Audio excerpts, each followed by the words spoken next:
요즘 유행하는 말이 있습니다. 9988234. 9988234의 삶을 살자. 아시는 분은 아실 것입니다. 99세까지 활발하게 살다가 이틀 앓다가 3일째 죽자. 그래서 9988234입니다. 별로 감동이 없으신 것 같은데 다 우리 소원이잖아요. 여러분 세계 5대 거짓말이 뭔 줄 아십니까? 3대 거짓말은 알지만 5대 거짓말 모르시죠? 처녀가 시집 안 간다는 말, 거짓말이라고 합니다. 그리고 장사하는데 미치고 장사한다는 것, 그것도 거짓말하는 거죠. 근데 간호원이 주사는 절대 안 아프다, 그것도 거짓말이라고 합니다. 그리고 정치인이 민심은 천심이다, 이것도 거짓말이라고 합니다. 마지막 거짓말은 노인은 절대 죽지 않는다, 빨리 죽고 싶지 않다, 이 말이 가장 거짓말이라고 합니다. 요즘 세상이 너무 좋아져서 웰빙 시대입니다. 그래서 웬만하면 다 오래 사십니다. 전에는 환갑잔치가 마지막이었는데 요즘 환갑잔치, 칠순잔치 명함도 못 낸다고 합니다. 이제 팔순 돼야 조금 조심스럽게 팔순잔치라고 오라고 초대한다고 합니다. 이제 벌써 구순을 바라보고 있습니다. 여러분 저기 웰빙, 웰에이징, 웰타임 뭔 뜻인지 아세요? 저 뜻은 잘 살자입니다. 그리고 사람답게 살자는 뜻입니다. 그리고 사람답게 늙어가자. 그리고 마지막 사람답게 죽자. 요즘 저렇게 많이 이야기한다고 합니다. 많이 회자된다고 합니다. 여러분 어떻습니까? 인생은 요즘은 80부터라고 시작된다고 하는데 저희 교회 와서 이렇게 뵈니까 그런 마음이 듭니다. 80은 명함 못 내밀 것 같아요. 90 정도 돼야 좀 건강하다 이렇게 하시는 것 같은데 저도 연령이 50대인데 벌써 한 6개월 지나면서 점점 올라가는 것 같아요. 안 그런 것 같아요? 여러분 우리 앞에 있는 우리 청년들하고 우리 뒤에 앉아 계시면 연령차가 얼마 되는 줄 아세요?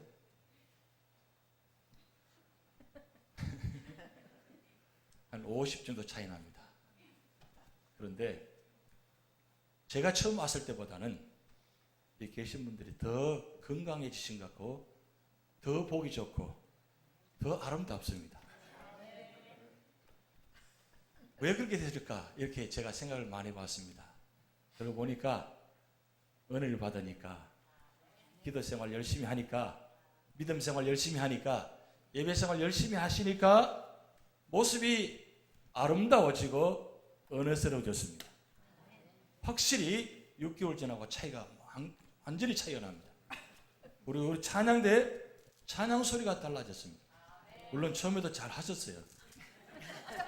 잘 하셨는데 갈수록 은혜스러워지고 소리가 아름다워지고 그리고 벌써 표정 자체가 지금 조명이 좀 없어서 좀 약한데 그래도 찬양될 때 모습은 얼마나 아름답고 좋은지 우리 교회 모든 분들이 야 찬양 소리가 달라졌다.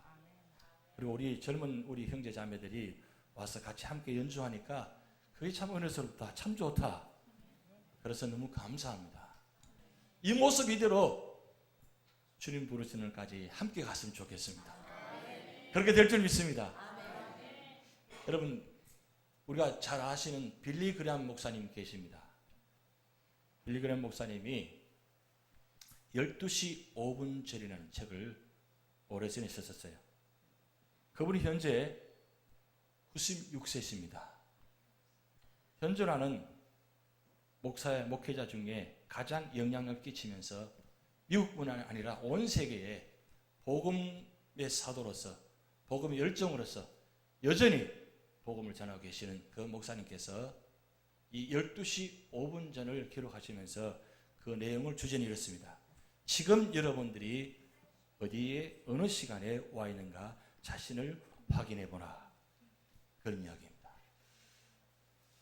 여러분 12시 5분 전이라고 이야기한다면 오늘 여러분들이 지금 몇 시에 와 있다고 생각되십니까? 아침 6시부터 밤 12시까지 하루 시간을 정한다면 과연 내 시간은 각 사람마다 다 다를 것입니다만 내 시간은 현재 몇 시에 와 있는지 그것을 한번 생각해 보라는 것입니다. 굉장히 중요한 이야기입니다.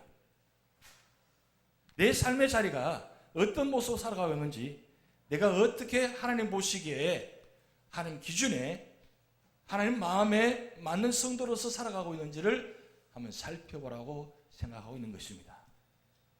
미국의 신학자인 사회학자인 토니 킴폴러 박사님이 이런 설문조사를 했는데 95세 이상 된 분들에게 설문조사를 했다고 합니다. 만약 당신이 다시 태어난다면 어떻게 살기를 원하십니까? 이 질문을 가지고 설문조사를 했는데 대략적으로 세 가지 대답이 나왔다고 합니다. 첫째는 나는 날마다 반성하는 삶을 살겠다. 왜냐하면 지난날 삶을 되돌아보니까 내가 나름대로 산다고 했는데 잘못 살았던 부분들이 많았다는 거예요.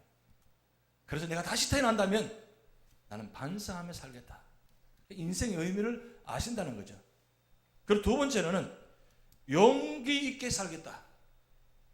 이 뜻은 나약한 것이 아니라 불의에 타협하고 불의와 함께 살아왔고 불의를 향해서 살아온 지난날 모습을 보니까 내가 이렇게 사는 거 참 잘못되었다.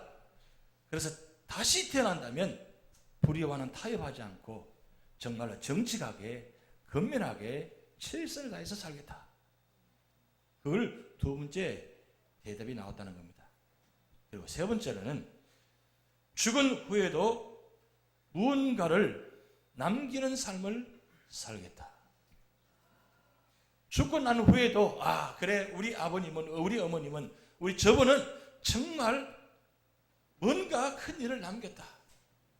그것을 남기고 싶은 마음이 있다는 거예요. 그러려면 삶을 살아가면서 나름대로의 최선을 다해야 될 것이고 뭔가 인류와 이웃을 위해서 공헌하며 신앙인이라면 적어도 믿음의 삶을 살면서 그래 저분 같으면 모세가 마지막 기도한 것처럼 하나님과 대면한 사람이다. 그래서 무덤의 비명에는 적어도 우리 이분은 정말 믿음대로 살다가 믿음으로 부르심 받은 분이다라고 쓸 수 있도록 기록할 수 있도록 살아야 되겠다. 그것이 세 번째 대답입니다. 여러분 95세 이상 된 분들에게 설문조사한 내용입니다. 그러면 우리가 살아가면서 현재 과연 내가 어떻게 살아가고 있는가? 어떤 모습으로 살아가고 있는가? 내가 과연 현재 이 모습이 과연 정말 하나님 마음에 드는 그런 믿음의 모습으로 살고 있는가? 그것을 다시 한번 점검해 보자는 것입니다. 빌리 그레이엄 목사님이 평생에 사시면서 늘 한 가지 질문을 당합니다. Why me? 왜 하나님께서 나를 부르셨는가? 왜 하나님께서 그 많은 사람들 중에 나를 부르셔서 그냥 평범하게 목회 생활을 할 있음에도 불구하고 그렇게 하지 않고 온 세계 다니면서 그렇게 복음을 전하는데 얼마나 힘들었는지 모릅니다. 그렇게 평생 동안 복음의 사도로 살았는데 늘 질문이 Why me라고 질문했다고 합니다. 그래서 그것을 풀지 못했는데 이 빌리 그레이엄 목사님 친구분이 하는 계시는데 그분이 누구냐면 유대인 아주 큰 재벌인 분입니다. 이분의 이야기를 듣고 깨달았다는 거예요. 유대인 재벌이 이분이 딸이 한 분 있는데 이 딸이 너무 귀해서 그냥 아무에게나 줄 수 없으니까 그런 광고를 냈다고 합니다. 만약에 내 사유가 된다면 이 딸과 내 모든 유산을 다 주겠다. 이렇게 광고를 내니까 300명이 모였다고 합니다. 300명이 모이는데 조건이 하나 있다. 그 수영장, 큰 수영장에 하나 있는데 그 수영장 안에는 악어가 가득 들어있어요. 저기서 여기까지 수영해서 오는 사람이 되면 사유로 맞이하겠다. 이렇게 하니까 그 300명 모인 사람들이 아무도 나서지 않는 거예요. 그런데 한 사람이 수영장 뛰어들어가지고 헤엄쳐 오는 거예요. 헤엄쳐서 올라오는 순간에 화가 잔뜩 나가지고 한 말이 뭐냐면, 어느 놈이 내 등 뒤를 밀었어.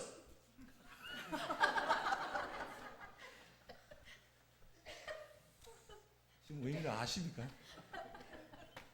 자기는 뛰어들고 싶지 않았는데 누가 등 뒤에서 밀은 거예요. 밀었으니까 살기 위해서 죽기 살기로 헤엄쳐서 무사히 온 거예요. 그 이야기를 듣는 순간에 이 빌리그램 목사님이 아하, 그렇구나. 내가 여기까지 온 것은 내가 온 것이 아니고 하나님께서 나의 등 뒤를 밀어가지고 내가 여기까지 온 것이구나. 그것을 깨닫다는 겁니다. 하나님께서 등을 밀면 누구도 막을 자가 없습니다. 들어가야 됩니다. 그것이 아무리 악의 때가 득실한다 할지라도, 그 앞에 죽음이 있다 할지라도 갈 수밖에 없습니다. 이 빌리그램과 같은 한 분이 오늘 본문에 등장합니다. 그분이 누구냐 하면 사도 바울입니다. 사도 바울, 그분은 본인은 절대 그런 마음이 없던 사람입니다. 추워도 그런 마음이 없는 사람입니다. 당대의 신학자요, 당대의 권세자요, 당대의 유명한 자요, 그렇게 살면 잘 살 수 있는 사람, 나중에는 이스라엘에 적어도 사내린 공회장까지 올라갈 수 있는 그런 능력 있는 사람이었습니다. 그런데 그가 다메섹 도상에서 부활하신 예수 그리스도를 만난 후부터 예수님께서 그의 등을 밀기 시작하셔가지고 복음을 전하기 시작했는데 1차, 2차, 3차 선교 여행하면서 거의 한 15년간을 그야말로 죽기 살기로 도망갈 수 있음에도 불구하고 도망가지도 못하고 이러지도 못하고 저러지도 못하고 그의 예수님께 붙잡혀가지고 성령에 붙잡혀가지고 1차, 2차, 3차 성교여행을 마치고 이제 돌아가는 장면 속에 오늘 사도행전 20장 17절부터 24절까지 말씀이 등장합니다. 이제 3차 성교를 정리하고 이제 고린도에서 출발해서 다시 돌아가는 가운데 에베소를 들르지 못하고 밀리도에서 에베소서 3년 동안 사역하면서 만난 장로님들을 초청해가지고 장로님들 앞에서 지금 설교하는 고별의 설교 내용이 오늘 본문의 장면입니다. 그런데 그가 지난 3년 동안 에베소에서 사역을 하면서 그가 지난날 회상을 합니다. 그 회상하는 장면이 바로 오늘 18절 말씀에 이렇게 시작됩니다. 오매 그들에게 말하되 아시아에 들어온 첫날부터 지금까지 내가 항상 여러분 가운데서 어떻게 행하였는지를 여러분도 아니마니. 첫날부터 지금까지 항상 여러분 가운데서 함께 있다라. 사도 바울은 첫날 복음 전한 첫날 그 시간부터 3년 동안 일편단심 오직 복음을 전하는데 그가 복음을 전하면서 사명을 어떻게 감당했는지 오늘 19절부터 21절까지 나옵니다. 첫째로는 사도 바울은 모든 겸손과 눈물로 사명을 감당했다고 했습니다. 여기 하면 그냥 겸손과 눈물이라고 그냥 할 수 있었는데 모든 겸손과 눈물이라고 했습니다. 사도 바울은 원래 눈물이 없는 사람입니다. 겸손할 줄 모르는 사람입니다. 그야말로 교만의 극치 사람입니다. 요즘 말로 하면 교맨틱한 사람이에요. 교맨틱이 뭔지 아세요? 그냥 교만할 정도가 아니라 목이 빳빳해서 고개를 들고 자는 사람을 교맨틱한다 그래요.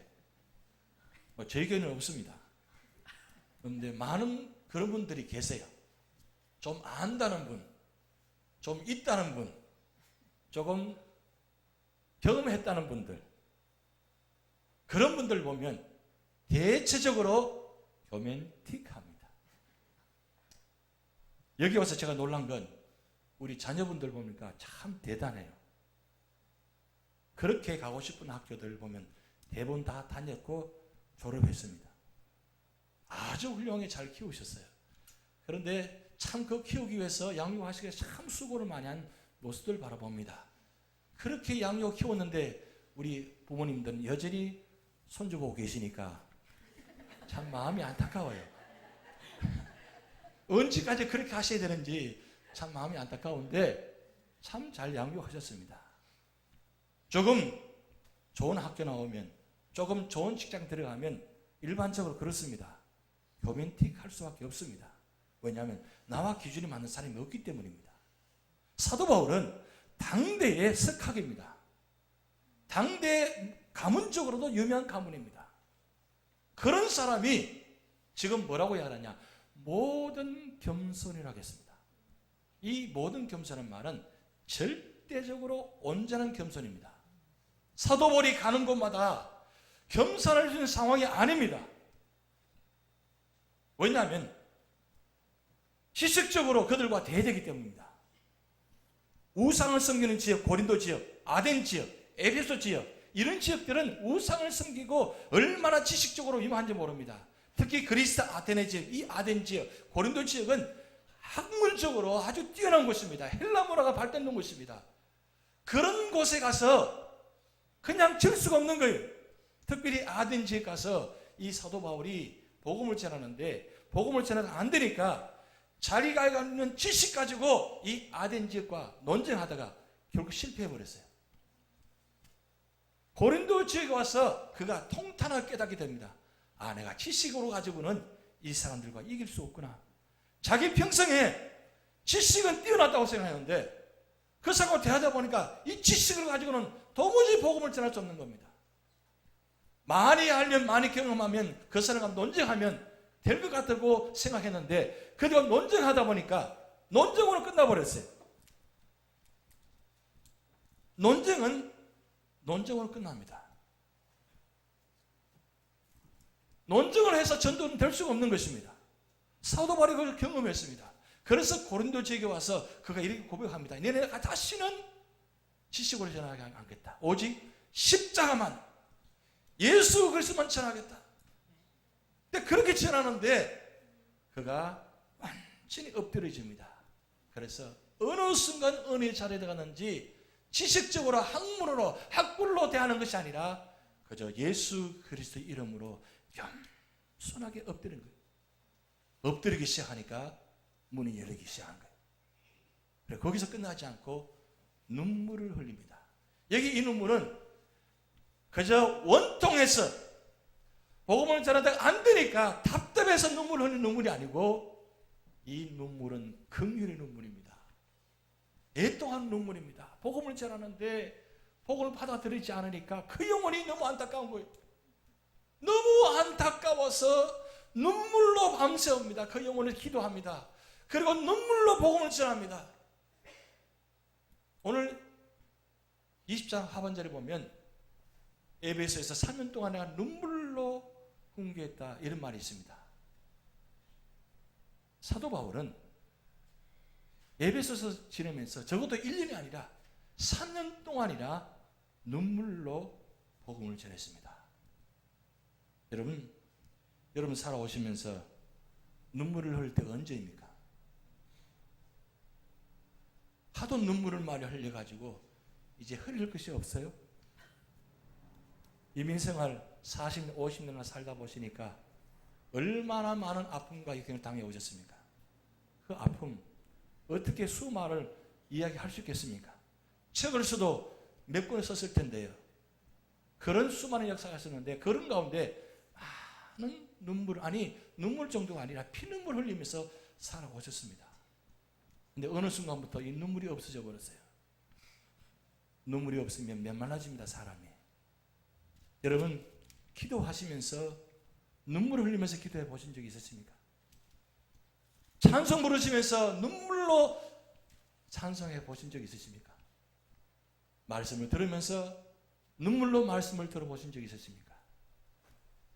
이건 우리 신앙생활에 참 중요합니다. 그리고 전도하면서 내 이웃에 아직도 돌아오지 않은 영혼을 바라보면서, 자녀를 바라보면서, 남편을 바라보면서, 아내를 바라보면서 눈물로 그를 대하면서 복음을 전하고 계십니까? 눈물이 없으면 안 되는 것입니다. 여러분, 왜 눈이 두 개고 귀가 두 개고 입이 하나인 줄 아십니까? 이유가 있는 것입니다. 많이 보고 많이 듣고 대신 말은 적게 하는 뜻이에요. 그런데 이 눈과 입과 귀가 눈이 입이 가까우면 안 됩니다. 이 눈과 입이, 귀와 입이 적어도 3년은 돼야 된다고 합니다. 이 말 이해하시는지 모르겠습니다만, 본 대로 이야기하지 말고, 들은 대로 이야기하지 말고 3년 동안 기다리라. 저는 그런 마음으로 지금 하고 있습니다. 많은 가지 이야기하고 싶은데 한 가지도 이야기 안 하고 있습니다. 그럼 그동안 이야기한 게 뭐냐고요? 수많은 이야기를 하셨는데 저는 될 수 있는 대로 복음만 전하려고 합니다. 왜냐하면 다른 것보다 복음이 중요하기 때문입니다. 복음 외에는 다른 능력이 나타나지 않기 때문입니다. 그래서 복음만 전하려고 노력하고 있습니다. 그래서 말씀 중심으로만 하고 있습니다. 물론 답답합니다. 좀 예화도 많이 들어서 하면 참 좋겠지만, 그거보다도 1초 1초를 저는 더 복음에 전하고 싶어서 그렇게 하고 있는 것입니다. 왜냐하면 복음이 그만큼 소중하기 때문입니다. 복음 외에 뭘 들으려고 하시는 겁니까? 수많은 이야기를 들어봤습니다. 수많은 이야기를 듣고 있습니다. 뭘 더 말하려고 그래요? 될 수 있으면 내 말은 줄이시기 바랍니다. 내 말은 줄이고, 물론 할 말이 얼마나 많으시겠어요. 저 와서 참 많이 듣습니다. 그동안 마음에 담았던 이야기를 다 하시니까 제가 다 들어야죠. 들어야 되는데, 물론 경험들이 많으니까, 역사가 많으시니까 역사를 풀어내치면 참 시간 가는 줄 모릅니다. 참, 그런데 이제는 다 역사는 접으시고 이제는 복음만 전하시고, 내 입에서 나오는 이야기가 복음만 이야기에 나타났어요. 그래서 우리 주변에 사도 바울처럼 겸손하게 눈물을 흘리면서 복음을 전할 때에 에베소의 복음의 역사가 나타나기 시작했습니다. 그리고 두 번째는 사도 바울이 오늘 19절 하반절에 보면 유대인의 강교로 말미암아 당한 시험을 참고 주를 섬겼다고 말씀했습니다. 사도 바울이 1차, 2차, 3차 선교 여행하면서 가장 아팠던 부분은 이방인으로부터 백색당하고 돌에 맞은 것, 그건 참을 수 있습니다. 근데 가장 아픈 것은 자기 동족인 유대인들로부터 배척당하고 40의 감한 매를 5번이나 맞았다고 했어요. 이런 엄청난 일들을 누굴 통해서 이루어졌느냐? 유대인들을 통해서 이루어졌어요. 심지어는 따라다니면서, 그 먼 곳까지 따라다니면서 찾아와가지고 모함을 하고 배척하고 돌을 던지고 이렇게 한 모습들이 이방인이 아니었어요. 유대인들이었습니다. 그 모든 고난과 역경을 사도 바울은 함께 대항하지 않았습니다. 여러분 성경 말씀 보면 사도행전 13장부터 지금까지 말씀 보면 한 번이라도 사도 바울이 그들과 대적했다, 한 번도 한 줄도 기록되지 않습니다. 그저 돌을 던지면 그저 맞았습니다. 매를 대면 그냥 매를 맞았습니다. 모함을 하면 그냥 모함을 당했습니다. 왜 그러냐고 고소하지 않았습니다. 함께 대항하지 않았습니다. 그냥 당하면 당한 대로, 있으면 있는 대로, 없으면 없는 대로 그렇게 복음을 전했습니다. 왜 그렇습니까? 주님 때문입니다. 주님 때문에 도저히 그들을 대항할 수가 없었던 것입니다. 왜냐하면 그들을 주님께서 사랑하시기 때문입니다. 주님께서 사랑하신 영혼들이기에 그 영혼들을 바라볼 때마다 주님이 보이는 거예요. 주님이 보이니까 그들을 대항할 수가 없는 겁니다. 그러니까 긍휼한 마음으로, 애통한 마음으로 그저 당하면 당한 대로, 그래서 몰라서 그렇지요. 알면 저렇게 하지 않죠. 몰라서 그렇지요. 예수님께서 십자가 달려 돌아가실 때에 스데반이 마지막 돌에 맞으면서 뭐라고 이야기했습니까? 저들이 알지 못하여서 저들의 죄를 용서해 주시옵소서. 그런 역경과 고난 가운데 주님 때문에 그는 참고 있었는데, 그냥 참은 정도가 아니라 오히려 그들을 주님을 대하는 마음으로 섬겼다고 했습니다. 이게 신앙인의 모습이고 사명자의 모습입니다. 여러분 살아오시면서 지금까지 내 뜻대로 되지 않고 때로는 나도 모르게 모함을 받고 나도 모르게 내가 그렇게 한 것이 아니었는데 주변 사람들이 나에게 그렇게 할 때가 많았습니다. 그럼 어떻게 했습니까? 참지 못하죠. 참지 못하죠. 제가 여기 와서 느낀 건 그런 한 모습도 있습니다. 굉장히 강한 모습들이 참 많았어요. 왜냐하면 그렇게 하지 않으면 살아갈 수 없으니까. 제가 올 때도 그런 이야기를 많아 들었습니다. 유저지 가면 거기 사람들 참 강한 분들이니까 조심하라고.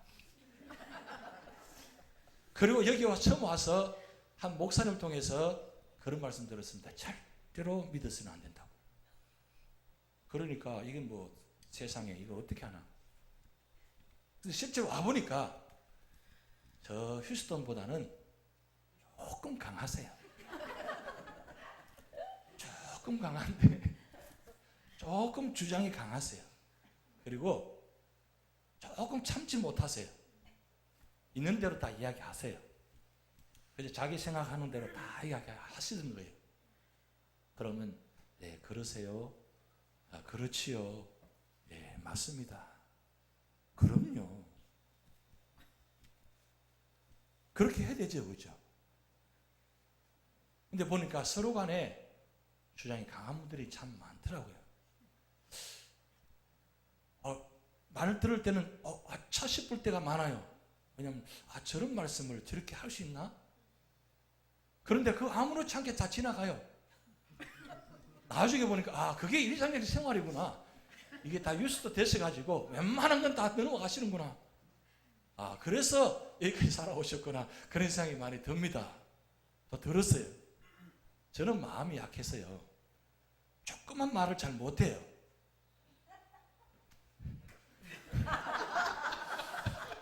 겉으로 봐서는 이렇게 덩치 커 보이는데 굉장히 저는 약한 사람이에요. 무슨 말 들으면 잘 참지 못하고 견디지 못하고 마음 아파하고 혼자 그렇게 하는 성격을 갖고 있습니다. 그래서 외유 내강도 아니고 외유 내유예요. 그래서 그런 모습이 많은데 여기 와서 지나면서 저도 강해야 되겠구나. 강한 마음을 먹어야 되겠구나. 그리고 강한 마음을 먹고 강하게 이야기하면 저도 강하게 이야기하려다가 이게 아니지. 이게 주님 뜻이 아니지 하고 네 그렇지요 하고 지나가려고 지금 몸부림치고 있습니다. 여러분 사도 바울이 만약에 그 과정 속에서 참지 않았다면 이런 선교 역사가 나타났을 것 같아요? 로마에도 가지 못했을 것입니다. 그런데 사도 바울은 끝까지 참았습니다. 왜냐하면 그는 사명자입니다. 무슨 사명자냐? 오늘 24절 말씀처럼 하나님의 은혜의 복음을 전근하기 위해서 부르심 받았기 때문에 오직 그 하나 때문에 사도 바울은 그거 하나 때문에 다 내려놓고 다 포기하고 그저 주어진 대로 주님께서 인도한 대로 따라가는 그런 사명자의 모습입니다. 우리 신앙성은 마찬가지예요. 어떤 모습을 맡아든 간에 우리 삶의 자리가 어떤 모습이든 간에 그 자리가 주님을 섬기는 자리가 되시기 바랍니다. 주님께서 내 앞에 계신다는 거예요. 그분이 주님을 사랑하는 분입니다. 그러면 아무리 미워도 미워할 수가 없는 겁니다. 왜? 주님이 그분을 사랑하기 때문에. 그래서 내가 내 힘으로, 내 경험으로, 내 지식으로, 내 사랑으로 사랑할 수는 없지만 주님의 사랑으로, 주님의 마음으로 그를 대하면 사랑할 수 있게 되는 겁니다. 그런데 그 사랑도 내가 하는 것이 아니라 성령께서 나를 도우셔서 사랑하게끔 만드신 것입니다. 그러니까 사도 바울이 그런 마음으로 복음을 전하는 때에 복음의 역사가 나타났다는 사실입니다. 그리고 20절 말씀 보면 이 사도 바울이 세 번째 말씀합니다. 유익한 것은 무엇이든지 공중 앞에서나 각 집에서나 거리낌 없이 여러분에게 전하여 가르치라고 말씀 나타납니다.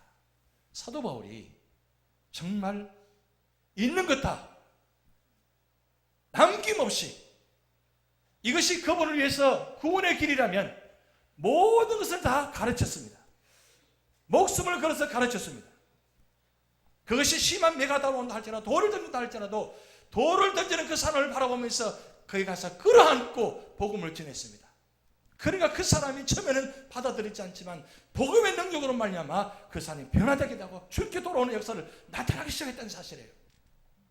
그리고 네 번째로는 사도 바울이 복음의 핵심인데 21절 말씀, 유대인과 헬라인들에게 하나님께 대한 회개와 우리 주 예수 그리스도에 대한 믿음을 증언한 것이라. 여기 두 단어가 나타납니다. 회개와 믿음입니다.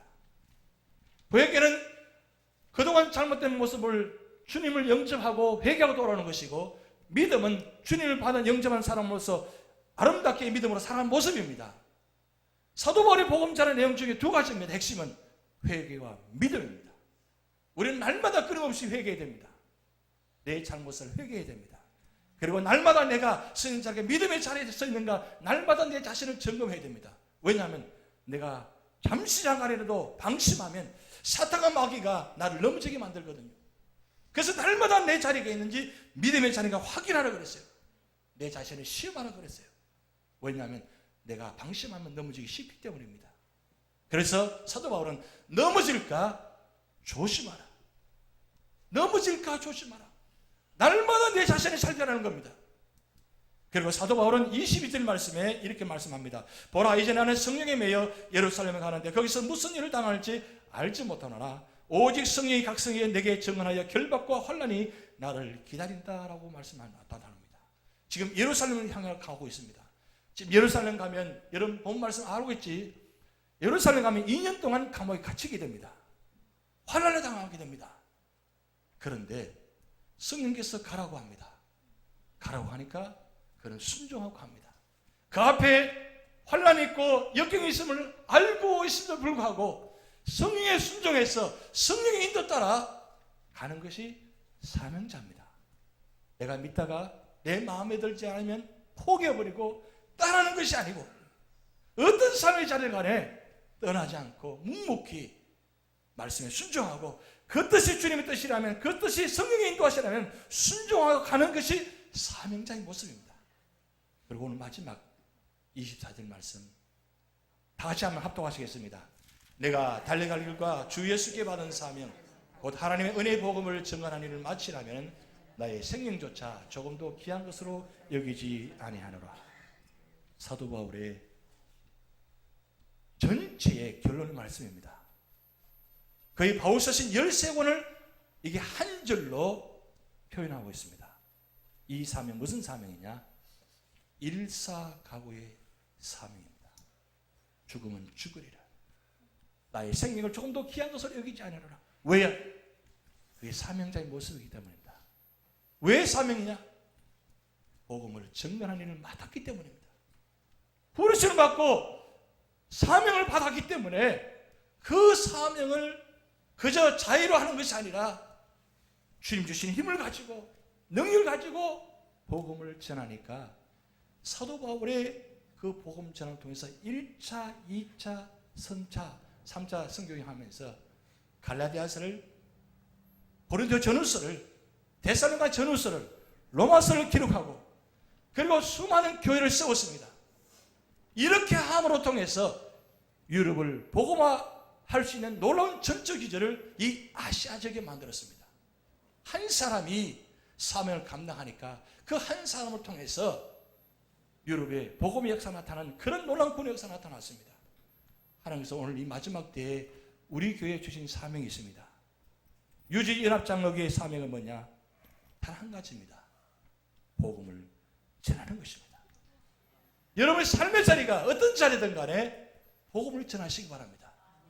그것이 하나님 뜻입니다. 첫째도 둘째도 셋째도 내 삶을 영위하면서 그저 그렇게 살다가 마지막을 보내는 것이 아니라 지금은 12시 5분 전 주님 부르시는 그날이 가까웠다는 겁니다. 마지막 주님께서 심판하신다는 말씀입니다. 그러기에 우리는 마지막 주님 부르시는 그날까지 복음을 전하면서 우리 교회를 통해서 하나님 나라가 확장되는 놀라운 역사가 나타날 줄 믿습니다. 기도하시겠습니다.